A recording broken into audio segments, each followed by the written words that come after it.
Hello world, hello world. Welcome back to my channel. Call me Biz.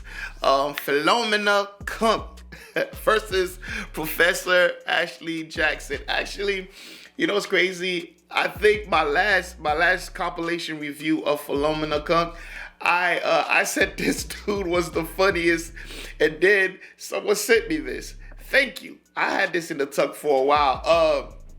I understand the show. Now, I don't know if I said that in my last review. I understand it. She's an actress playing a character, on this show. My thing is, are the professors or the specialists that she's interviewed, are they onto it or not?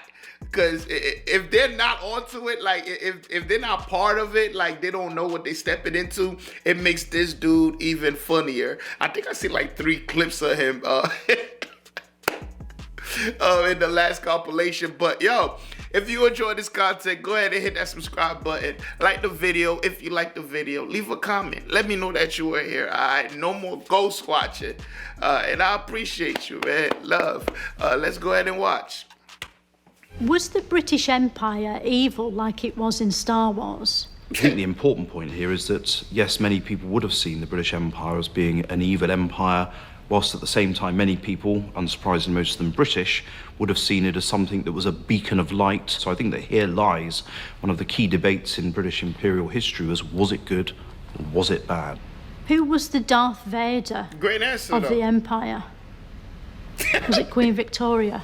You probably wouldn't have had anyone quite as powerful as Darth Vader, as, if you like, a supreme leader. What about Luke Skywalker? I think many people would have liked to have undertaken a Skywalker-like role as a saviour, but there probably weren't too many of those around. Chewbacca? No, I think that's stretching it. What was the Soviet Union? I think you're labouring under a misapprehension, and you probably mean the Soviet Union. No, it's onion. I saw it on a bit of paper earlier. Well, that's probably been misspelt, or you can't read very well. But I think that you mean in historical terms the Soviet Union, or the Union of Soviet Socialist Republics. I don't want to be rude, but I think you're mansplaining a bit. Can we stick to the topic of the Soviet Union, please? OK. What exactly was it? If you don't know, it's OK to say. I won't judge you. Well, if you want to talk about sort of Russian Soviet vegetables, we can. I mean, it was a deeply agrarian country, and so there were lots of onions, lots of potatoes, lots of other things. Did they have turnips? I think so. Cheap, easy to grow, hardy, great in a stew. So how come you know so much about vegetables? Have you got an allotment? How did Sir Walter Raleigh invent the potato? Well, he didn't invent the potato, in that I don't think anyone actually has ever invented a root vegetable, because they're obviously being cultivated and used by people living in the Americas when he arrived there. When Sir Walter Raleigh first saw potatoes, was he scared of them? What? I think that when Sir Walter Raleigh first saw potatoes, not that we've any documented records on the moment when he first beheld a potato or a field of potatoes, but I don't think he was scared of them. This is a buccaneering character, and I think that he probably was able to take on and manage his emotions whilst engaging with potatoes at first sight.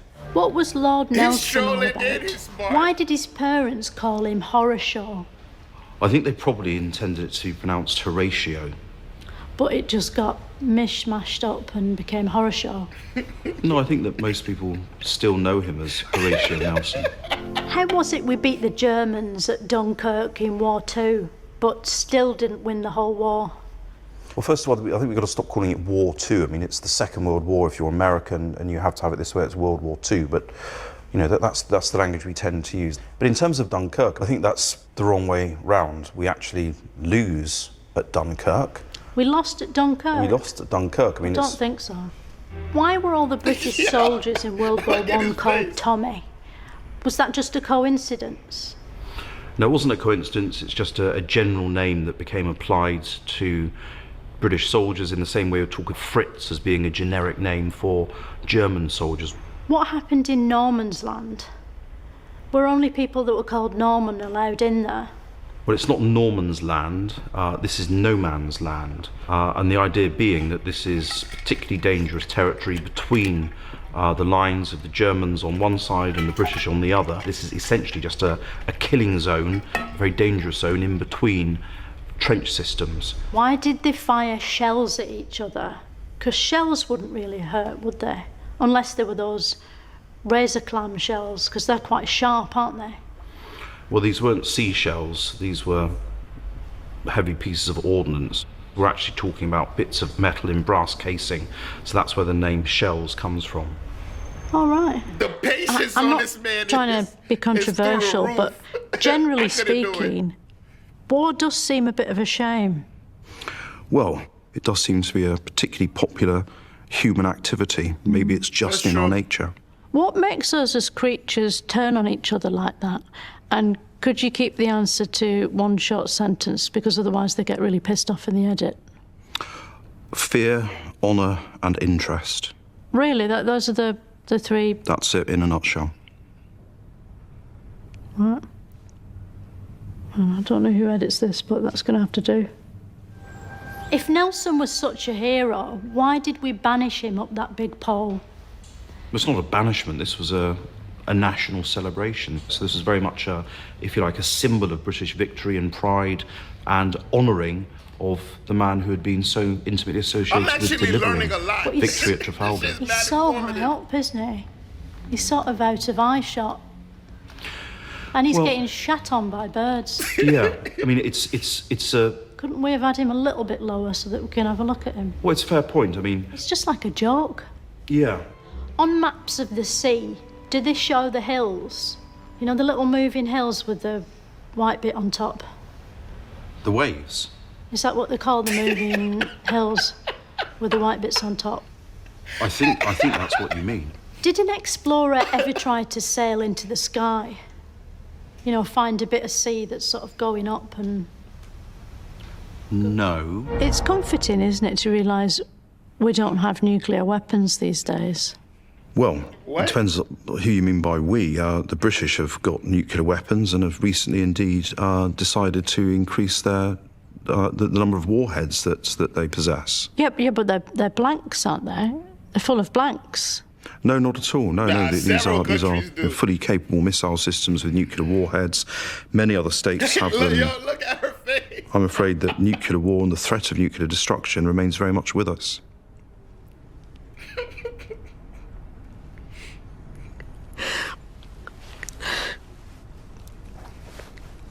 Yeah. Right, can we talk about This something a man bit is more a cheerful? stoic. Anything you like. Do you like ABBA? I love ABBA. Yeah. Yeah. Yeah. ABBA's great. What's I your love favourite too. ABBA song? Dancing Queen. Dancing Queen. That's a queen. I like SOS. Yeah, it's great, isn't it? Why did Nelson always have one hand up his jumper? What was he doing up there? He'd lost most of his right arm, so it wasn't really trying to conceal his hand. He was actually missing an arm. Oh, God. How do we know that that's true, though? Because, you know, Rod Hull, he used to have his arm round an emu, didn't he?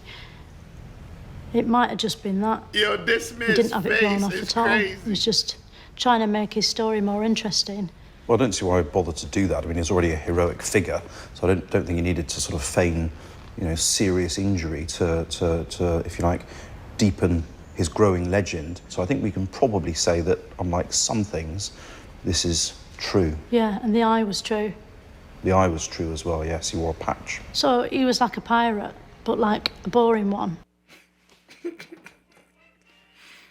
Yo, you gotta give Mr. Ashley Jackson. His name is Ashley. That's crazy. A very stoic man. His name is Ashley. You gotta give him credit for how smart he is answering these questions, but he is also trolling himself. And not only is he trolling, I think if they're not in on it, I think after the first interview, he was like, all right, I see what this shit is. You know what? I'm just gonna troll. But he does it in a way where he's not just trolling. He's very informative. He doesn't smile not once.